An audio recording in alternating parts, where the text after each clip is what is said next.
안녕하세요. 재미주의입니다. 사드 배치에 대한 보복으로 한알령을 시작해 자국의 한국 컨텐츠를 얼씬도 못하게 만들었었던 중국 정부. 그러나 이미 중국인들은 한국 컨텐츠 없이는 일상이 불가능할 정도로 중독된 상태였습니다. 여전히 K-팝과 K-드라마, K-영화 등 수많은 한국 컨텐츠들이 중국에서 붐이 일어날 정도로 인기를 누리고 있는 중이죠. 그런데 분명 더 이상 한국 컨텐츠를 볼 수 없음에도 불구하고 중국에서는 어떻게 한류 붐이 계속되고 있는 걸까요? 이유는 간단했습니다. 몰래 보니깐. 중국인들은 불법적인 루트를 통해 한국 컨텐츠를 몰래 감상하고 있었습니다. 이렇게 불법으로 보는 것이 얼마나 일상이 되었는지 중국 드라마에서조차 한국 컨텐츠를 불법 우회해서 보고 있는 장면이 나올 정도였죠. 저 드라마 장면은 한국에도 알려지며 한국인들을 치를 떠게 만들었습니다. 드라마에서 저런 불법 장면을 연출할 생각을 하다니 그들의 뻔뻔함은 상상 이상이었던 것이죠. 이쯤 되면 중국만은 우리 컨텐츠를 좋아하지 않았으면 좋겠다라는 생각이 들 정도인데요. 불행히도 한국 영화, 드라마, 음악에 이어 중국이 열광하는 한국 컨텐츠가 또 나타났습니다. 이번에는 한국 웹툰. 지금 한국 웹툰은 중국에서 어마어마한 인기를 누리고 있습니다. 길이에서, 학교에서, 카페에서 폰을 들고 한국 웹툰에 집중하고 있는 중국인들을 흔히 볼 수 있다고 하는데요. 정말 인기가 엄청나구나 싶지만 이 사실이 마냥 기쁘지 않은 이유가 있습니다. 이건 역시도 대부분이 불법 컨텐츠가 많았기 때문이죠. 중국도 지금 웹툰 시대가 열렸습니다. 2016년에서 2019년 사이 연평균 시장의 성장률이 129%나 될 정도로 중국의 웹툰 시장은 고속 성장세를 보이고 있습니다. 세계 웹툰 시장을 선도하고 있는 우리 한국 웹툰이 이런 시장을 가만히 놔뒀을 리가 없었겠죠? 한국 웹툰은 중국에 진출하게 되었고 역시나 한국 웹툰은 정말 잘 나가게 되었습니다. 중국 대표 웹툰 플랫폼인 화이칸의 매출 순위 10위 안에 한국 웹툰이 8개나 들어가 있고 매출 1위에서 3위 모두 한국 웹툰들이었습니다. 중국은 엄청난 인구가 있는 나라인 만큼 한국 웹툰 결제량이 다른 나라에 비해 월등히 높았다고 합니다. 이렇게만 되었으면 정말 좋았을 텐데 한국 웹툰의 인기가 올라가며 함께 등장한 중국의 고질병 컨텐츠 훔치기가 시작되었습니다.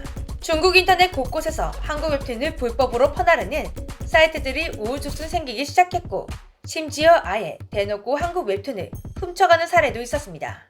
대표적인 사건이 하이건 작가님의 인기 웹툰 목욕의 신인데요.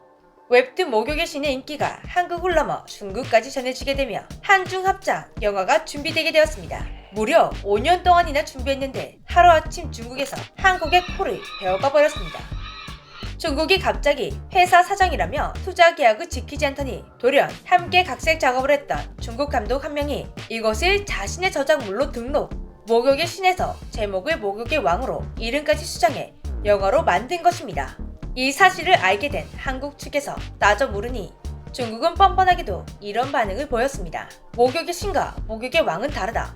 법적으로 문제될 게 없다. 결국 영화 목욕의 왕은 중국에서 개봉, 손익분기점을 훨씬 넘을 정도로 흥행했다고 합니다.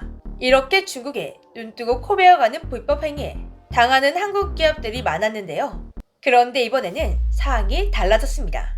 중국에서 한국 불법 컨텐츠가 판을 쳐도 소가리만 했던 한국 기업들이 이번에는 칼을 꺼내든 것이죠. 카카오 엔터테인먼트에서 중국을 상대로 불법 유통 대응팀을 신설했습니다. 중국 대표 불법 사이트, 바이두 검색 엔진, 그리고 SNS 등을 대상으로 불법 유통물을 실시간 모니터링해 체계적으로 단속을 해내가고 있습니다. 특히 이번 단속은 중국 현지에 협력해 더욱 강력하게 이루어지고 있다고 하는데요.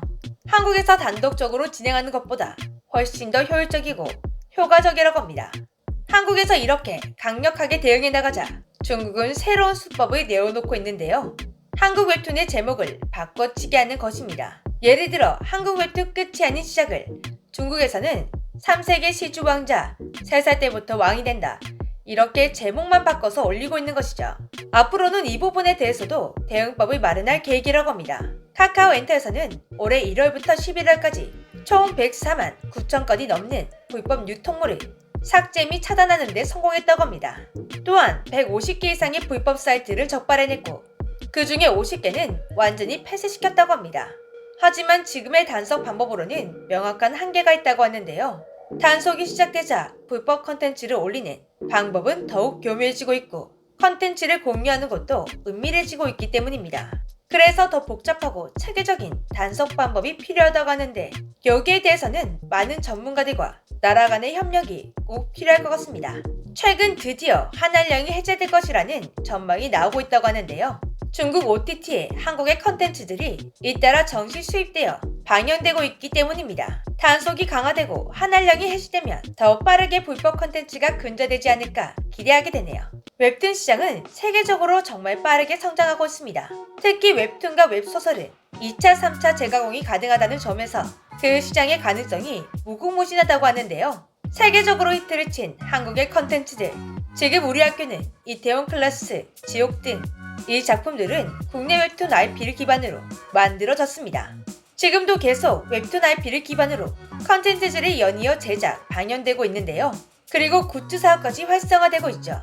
이렇게 웹툰이나 웹소설을 원작으로 한 드라마들이 대박을 치게 되면 또다시 그 웹툰이나 웹소설이 인기가 급상승하는 순환효과까지 보이고 있습니다. 최근 인기리에 방영되고 있는 재벌집 막내 아니도 원작인 웹소설이 웹툰과 드라마의 인기 덕분에 2달 동안 매출이 230배 증가했다고 합니다. 완결된 지 4년이 지난 웹소설이 다시 활기를 띠기 시작한 것이죠. 웹툰 또는 웹소설의 지적재산권 하나가 만들어내는 사업성이 엄청난 것입니다. 이제 업계에서는 성공한 웹툰을 리메이크하는 것은 성공 공식으로 여겨질 정도입니다. 중요한 것은 이런 현상이 한국에만 국한된 것이 아니라 한국의 웹툰이나 소설을 해외에서 먼저 영상하기도 한다는 것입니다. 문유나 나 혼자만 레벨업이 그 예인데요. 그런데 이런 지적재산권에 대한 권리를 제대로 확보하거나 지키지 않는다면 모국의 신 같은 사례가 또 나타날 수가 있습니다. 한국의 소중한 지적재산권을 단물만 쏙 빼먹는 것이죠. 더 이상 그런 일이 일어나지 않도록 이왕 나서게 된 거 웹툰을 시작으로 썩은 뿌리를 싹 도려낼 방법이 마련되었으면 좋겠습니다. 중국에서 붐을 일으켰던 오징어 게임이나 한국 드라마, 영화도 마찬가지로 이런 식으로 중국에서 불법으로 볼 수 없게 하나씩 처리해 나갔으면 좋겠네요. 지금까지 재미주였습니다. 안녕.